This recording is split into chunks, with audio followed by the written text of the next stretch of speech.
Well, I'm Jake Warford. I'm the champion for our Sabanto Autonomous Tractor Kit product here for Linco-Precision. So currently their big focus is in the sod market because it's very labor intensive. There's a lot of mowing that has to be done multiple times a week over large acre large acre amounts.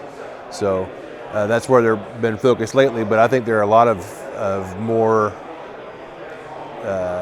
row crop type applications that are going to be beneficial. I think there's going to be big opportunities in fertilizer and lime spreading. I think that cover crop planting is going to be big. I used ours last year to sow some cover crops, and I sowed some wheat with it. I think the opportunities are kind of endless. It's just a matter of what you can, anywhere you can think to make it work. I think there's an application for it. Mowing and tillage are kind of their simple, that's where they're starting. They're starting it with mowing and tillage because they don't require a lot of management. There's not, you're not watching your corn planter, a situation where if a row goes down, it becomes a very costly situation to remedy, or you just lost, however much yield because of a down planter row unit. So mowing and tillage are less critical in that regard. So that's kind of where they're starting. Sabanto's philosophy has kind of been crawl, walk, run. So right now we're probably walking. It's going to take some time to pick up the speed to a run.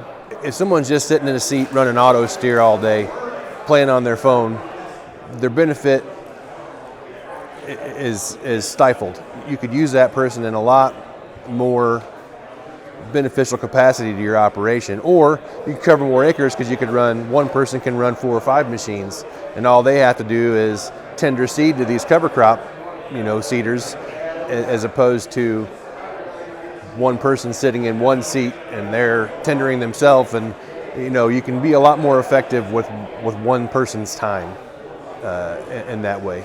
Currently available is the M5 Kubota was the first model they were available on, and then they went to the Fendt 700 series Generation 6 tractor, and now fairly recent addition is the John Deere 5000E series, and they just announced very recently the 5000M series, and they're looking to get into either the 6E or 6M John Deere next, but their approach right now is what the market is demanding is where they'll go next. So if someone comes and says, hey, I need 5 of these and I want them to work on a New Holland T7, well, then they'll have to work on a New Holland T7 next to make that work.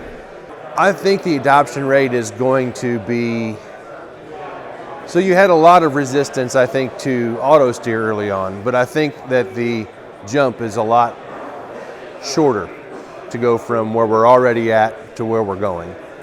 So I think the adoption rate will be higher, and I also think it'll have to be higher because the farm labor shortage is a real thing. I mean, it's young folks aren't returning to the farm the way that they used to.